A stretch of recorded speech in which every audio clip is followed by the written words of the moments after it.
Good morning students. कल हमने सेनापति वाला पार्ट कंप्लीट कर लिया है, पूरा पढ़ लिया है रिवीजन में। एक बार फिर मैं आपको बता देता हूँ कि आपके 4 चैप्टर एग्ज़ाम में आएंगे, जिसमें 2 गद्य के होंगे और 2 पद्य के होंगे। गद्य का 1 चैप्टर मैं करवा चुका हूँ आपको रिवीजन में, सेनापति वाला। आज हम रिवीजन में पढ़ेंगे दूसरा जो अध्याय है हमारे देव का।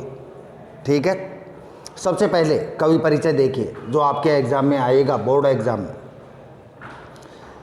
कवि देव का परिचय है, इनका जन्म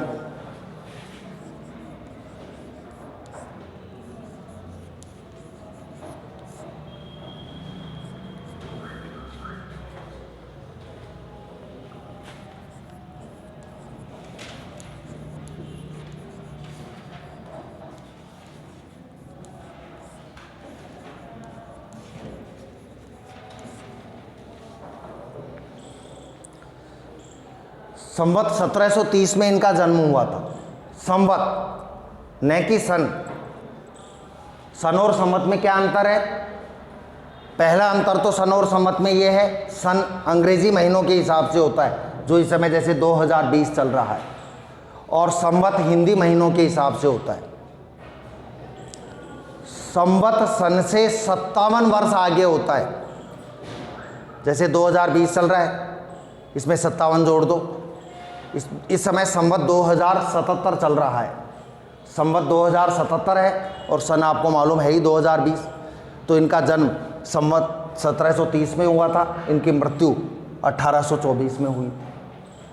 ध्यान रखना एक बार फिर, सन नहीं है ये, संवत है। इनका मूल नाम, इनका जो मूल नाम था वो था देवदत्त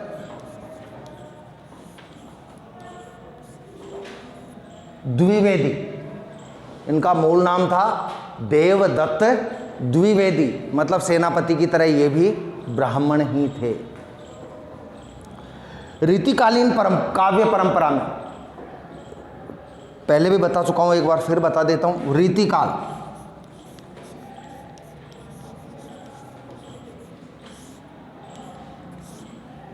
हिंदी साहित्य के इतिहास को 4 भागों में बांटा गया है।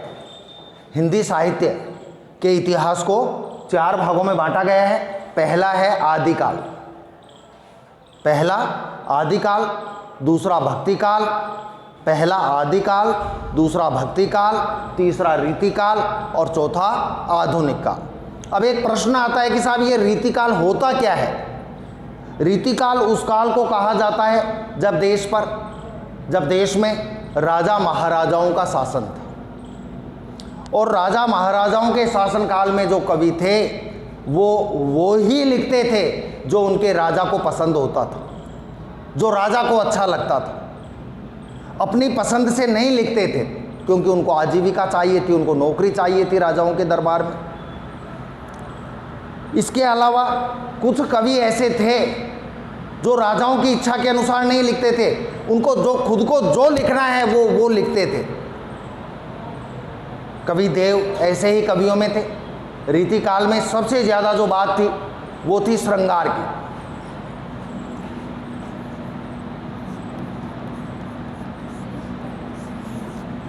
श्रृंगार की बातें अधिक होती थी, प्रेम मोहब्बत की बातें अधिक होती थी, नायक नायिका की बातें अधिक होती थी। रीतिकालीन काव्य परंपरा में विशिष्ट स्थान रखने वाले कवि देव का जन्म विक्रम संवत 1730 ईस्वी में हुआ, जो इनके ग्रंथों से ज्ञात होता है। ये इटावा के रहने वाले थे। इटावा उत्तर प्रदेश, इटावा उत्तर प्रदेश। देखो ये एक बड़ी अद्भुत बात है कि हिंदी के जितने विद्वान हुए, एक आश्चर्य की बात है, हिंदी के जितने विद्वान हुए, हिंदी संस्कृत के, और देश के जितने बड़े राजनेता हुए, वो केवल ज़्यादातर 2 स्टेट ने दिए हैं देश को। हिंदी संस्कृत के विद्वान और बड़े राजनेता केवल 2 स्टेट्स ने देश को दिए हैं। वो 2 स्टेट हैं, उत्तर प्रदेश और बिहार। उत्तर प्रदेश और बिहार। ये इटावा के रहने वाले थे। इटावा मतलब उत्तर प्रदेश। इस संबंध में एक उक्ति प्रचलित है, एक कथन भी है, धोस रिया कवि देव को नगर इटावो वास, कि जो कवि देव थे इनका वास निवास स्थान इटावा माना जाता है। इनके पिता का नाम, कुछ विद्वान, सभी विद्वान इस बात पर सहमत नहीं है, कुछ विद्वान इनके पिता का नाम बताते हैं।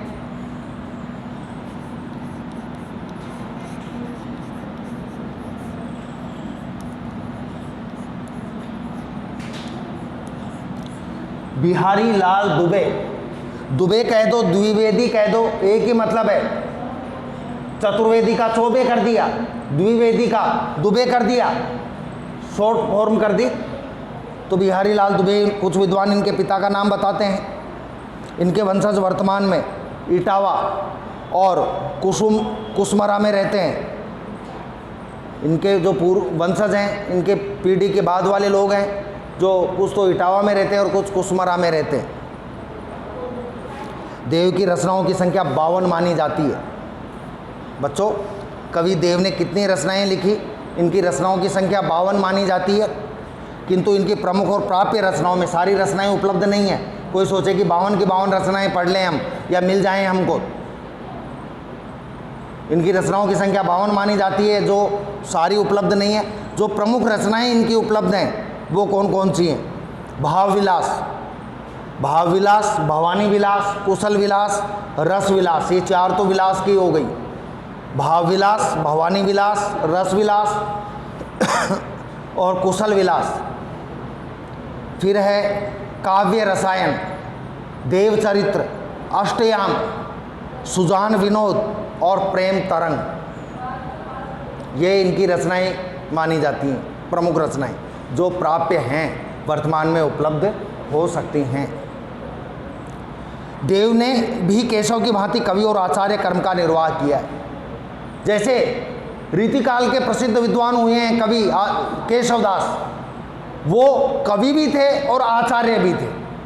तो देव ने भी केशव की परंपरा का निर्वाह किया है, वो कवि भी थे और आचार्य भी थे। स्वभाव से रसिक होने के कारण रीतिकाल के विद्वान, तो जो भी कवि थे, विद्वान थे, वो रसिक थे, यानी प्रेम करने वाले थे, प्रेमी थे। वो प्रेम के बारे में ज़्यादा लिखते थे।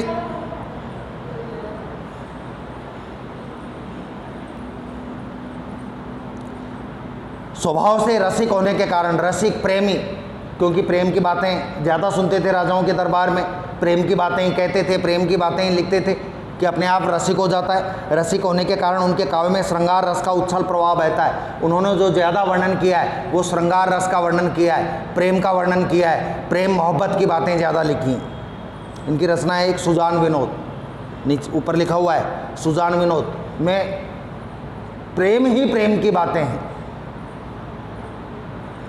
यह श्रृंगारिकता छिछली नहीं, इन्होंने जो श्रृंगार का वर्णन किया है वो छिछली नहीं है, छोटी मोटी ओछी नहीं है, अपितु इसमें विशेष गंभीरता विद्यमान है। यानी प्रेम में भी गंभीरता है, यानी टुच्चा प्रेम नहीं है, सच्चे प्रेम का वर्णन है। वे वैसे तो रसवादी आचार्य थे, परंतु अलंकारों के स्वाभाविक प्रयोग के प्रति उनका आग्रह था। लेकिन अलंकारों का स्वाभाविक प्रयोग किया है उन्होंने। केशवदास ने अलंकारों का प्रयोग अतिशय मात्रा में किया है, बहुत ज़्यादा मात्रा में किया है, इसलिए उनका काव्य कठिन काव्य बन गया है। लेकिन इन्होंने जहाँ जितनी आवश्यकता थी उतने ही अलंकारों का प्रयोग किया है। देव ने साहित्यिक ब्रज भाषा को अपनाया था। यहाँ क्वेश्चन निकल रहा है, देव की भाषा कौन सी थी? ब्रज।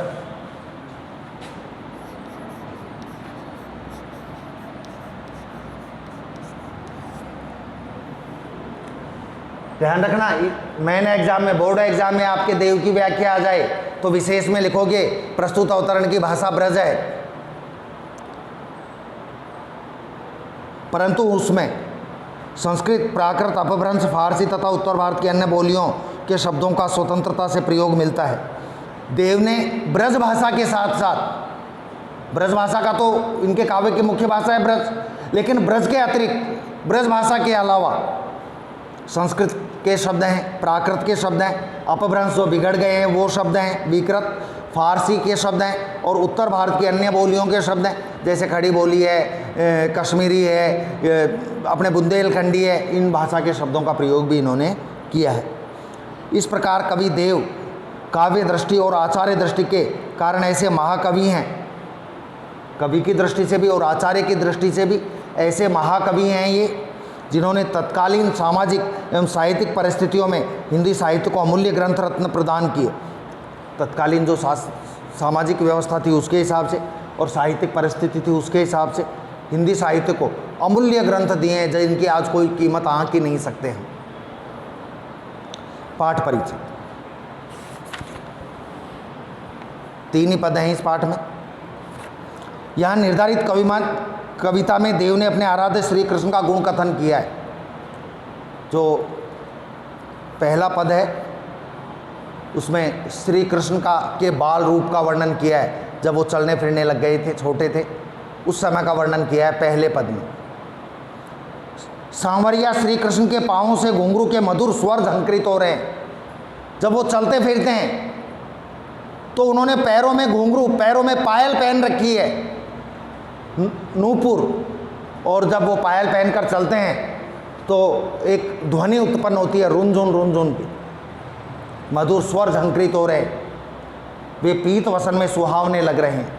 मैं बता देता हूँ कौन कौन सा वर्णन है पहले पद में।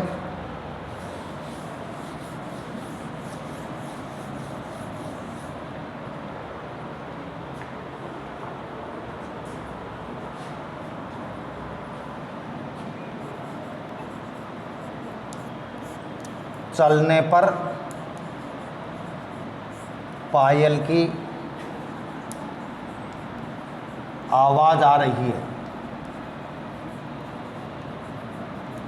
अभी आवाज़ आपको समझाने के लिए बता रहा हूँ, वैसे तो यही होगा कि उनके चलने पर जो उन्होंने पायल पहन रखे उससे एक मीठी आवाज़, सुंदर आवाज़ उत्पन्न हो रही है, मधुर स्वर झंकृत हो रहे हैं। दूसरा,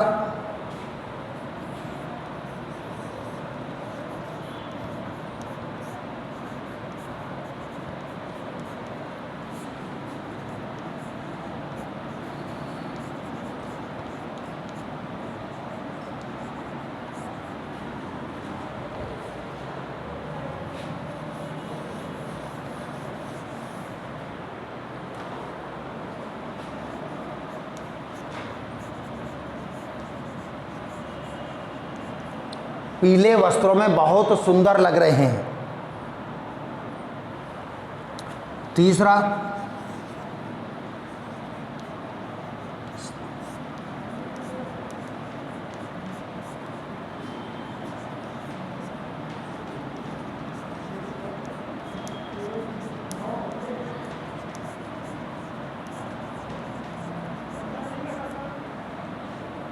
उनके सिर पर मोर की पंखों का मुकुट है।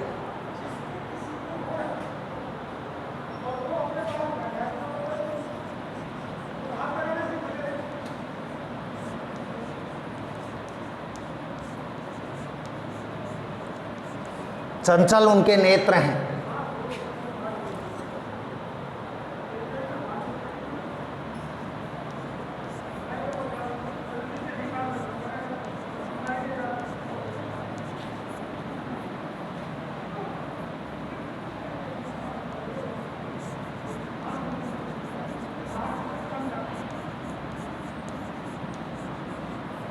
मंद मंद हंसी उनके मुख पर है।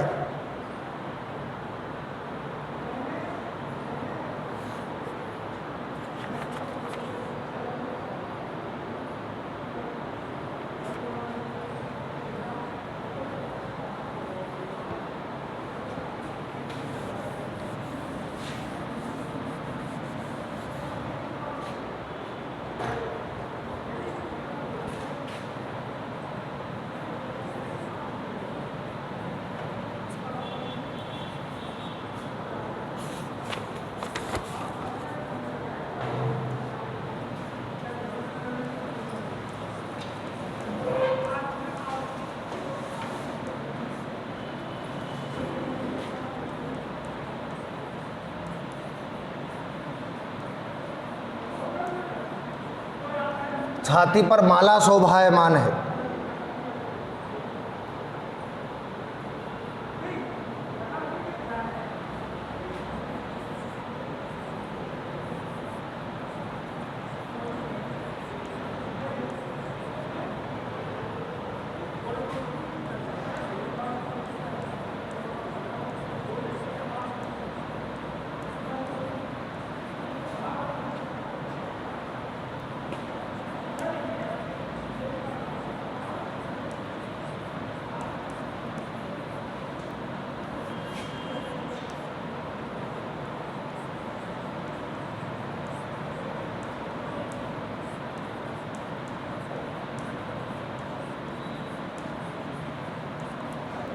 यदि ये 7 पॉइंट समझ गए तो ये समझ लो आपका पहला पद क्लियर हो जाएगा। इन 7 बातों के अलावा कुछ भी नहीं है पहले पद में। क्या है इनमें? श्री कृष्ण चलने पर पायल की आवाज़ आ रही है, मधुर आवाज़ झंकृत हो रही है। दूसरा, पीले वस्त्रों में श्री कृष्ण बहुत सुंदर लग रहे हैं। तीसरा, उनके माथे पर मोर की पंखों का मुकुट है। श्री कृष्ण के मस्तक पर मोर की पंखों का मुकुट है जिससे वो बहुत शोभायमान हो रहे हैं। चौथा, उनके चंचल नेत्र हैं। पांचवा, मंद मंद हंसी उनके मुख पर विद्यमान है। छठा, छाती पर वनमाल शोभायमान हो रही है। और सातवां, श्री कृष्ण संसार रूपी मंदिर के दीपक की तरह शोभायमान हो रहे हैं। ये 7 पॉइंट में आपका पहला पद क्लियर हो जाता है। समझ गए? कल हम पहला पद पढ़ेंगे। ठीक है, धन्यवाद।